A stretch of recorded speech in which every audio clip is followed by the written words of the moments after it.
Hello. Before looking at what the Hellfire Club's members got up to, let's start with a story that effectively brought an end to the club's residency at Medmenham Abbey. John Wilkes was a prominent member of the Hellfire Club, and unlike most of his brethren, he was not from the nobility, nor was he the sort of person who would fawn to the nobility or the monarchy. He was a politician and a journalist, but more about that in another episode. For some time, Wilkes had been getting more and more bored with the elaborate and for him monotonous ceremonies of the Black Mass. He came to the abbey to get drunk and enjoy the girls, known as the nuns. He didn't enjoy standing around in a robe while the other brothers capered in front of the altar, screaming blasphemies and daring God to prove that he existed by sending the devil among them. This pathetic spectacle affected him in a very similar way that the spectacle of penitents in the Sistine Chapel pretending to flog themselves with toy whips had affected Dashwood many years before. Wilkes despised hypocrisy, and he decided that what the Black Mass needed was some excitement, and he was going to provide it. One of the senior members was Sir Henry Vinceard, who had recently returned from India, where he had been the governor of Bengal. Sir Henry brought back a lot of exotic animals from his travels, and he gifted a baboon to the club. It just happened that the baboon was delivered to Medmenham Abbey, when Wilkes was there, only accompanied by a couple of the girls, nuns. He got rid of the girls and determined to give the brothers a Black Mass they would never forget. He took the baboon to his home and got a tailor to make a complete devil suit for the baboon, with horns and tail and everything. And then, with the help of a servant who worked at the abbey, he smuggled the baboon into the chapel dressed in its devil suit. The baboon was hidden in a large cupboard that held utensils used for ceremonies. The cupboard had a spring lock, and Wilkes tied some string to the lock and ran it under the carpet to his own seat, where he cut a hole in the carpet so he could pull the string at any time. That evening, the brothers arrived, put on their white robes, and marched into the abbey and took their places in the chapel. The chapel had been carefully designed to look spooky and was very dimly lit. Does it remind you of the Sistine Chapel of Sir Francis Dashwood's youth? The brothers had been drinking steadily on their way down from London and were already feeling pretty high. Wilkes waited until several of the monks were before the altar, ironically imploring their master, the devil, to come among them and receive their adoration. Wilkes knelt with the others and secretly pulled the string, releasing the baboon. This animal was not in the best of tempers, having been shut in a cupboard without food or water for several hours. It flew out of the cupboard and leapt onto the altar. The Brotherhood, who had been concentrating on Dashwood, who as usual was master of ceremonies, had no idea where this apparition had come from, and for a paralysed moment they stared at it, and then to a man yelled in horror, the devil is amongst us." The half-drunken men staggered to their feet and tried to run. Before they could escape, the baboon jumped and landed on the Earl of Sandwich. Mad with fear, Lord Sandwich tried to tear the animal loose, but the baboon clung to him, chattering with rage. Sandwich ran around the room, screaming. Someone opened the window and the baboon jumped through it. Sandwich fell to the floor in a faint. Most of the other monks were running around, screaming with fear. The nuns, on hearing the commotion, ran in to see what was happening, and hearing that the devil had actually appeared, became hysterical. The entire abbey was a madhouse of screaming men and weeping women, promising to mend their ways. When everything finally calmed down, 2 or 3 members who had been at the back of the chapel and kept their wits about them mentioned that the apparition had been nothing but a kind of monkey dressed in devil suit. As the other monks gradually recovered from their terror, they began to think things over and decided that the creature's behaviour had been more simian than diabolic. It didn't take long to find the open chest, the string, and discover who the culprit was.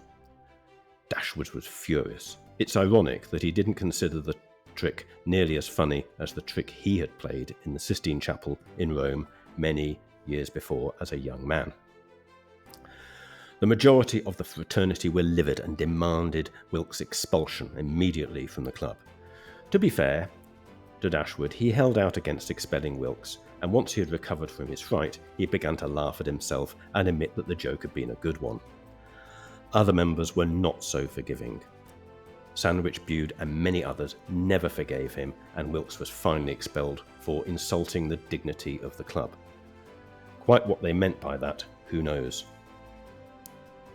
So, what did they do? As we saw in episode 2, Sir Francis Dashwood set up the base for his club at Medmenham Abbey on the north bank of the River Thames because it was a discreet location. Obviously, official records are scarce. It was a secret society after all, so let's stick to what was known. The Order of St Francis of Wickham was, like many other clubs, libertine and catered for mystic ideas of its members, combined with extravagant parties which involved heavy drinking and the indulgence in various vices. First of all, let's look at the structure.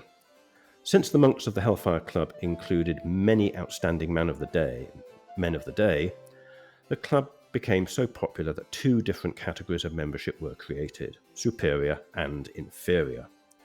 Superior members were the 12 apostles and of course Sir Francis.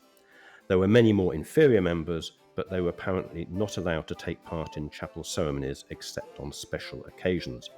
However, they were given free access to the abbey and to the nuns, which is probably more important for most of them.